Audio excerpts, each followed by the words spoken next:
May pasalubong sa akin ang mag-ina ko. Tara, i-taste test natin to. Cinnamon roll ng Dunkin Donuts. Yan. At syempre, meron ding iced coffee. Dito naman tayo mag-hit and run at try natin to. Una, may pa-unboxing video tayo. Buksan natin. Yan ang coffee. Ang lalaki ng ice, no? Common comment ng mga tao, bad daw malaki yung ice at maraming ice, no?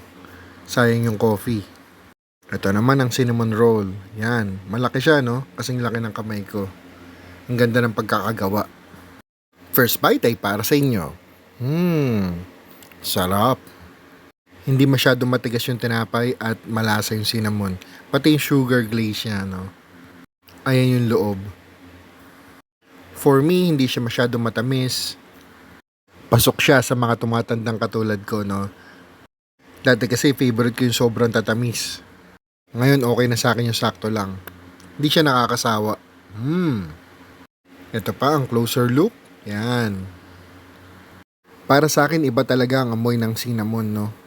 Bigla kang sumasaya pag naamoy mo to. Napaka bango. At malinamnam sa pang-amoy, no? Nakakaingan yung kumain. Last bite para sa inyo, it's an 8 out of 10 for me. Simpleng cinnamon roll lang siya, pero masarap. Finger licking good.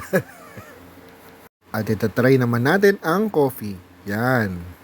Iced coffee na maraming yelo. Kaya nga iced coffee. Tara, first drink para sa inyo.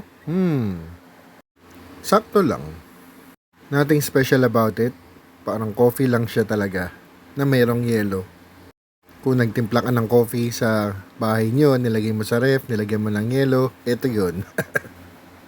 Bakit kaya ako nagreklamo? Ang order ko iced coffee. Yun naman ang binigay sa akin. All in all, sakto lang, 6 out of 10 for me. See you on our next Eat and Run.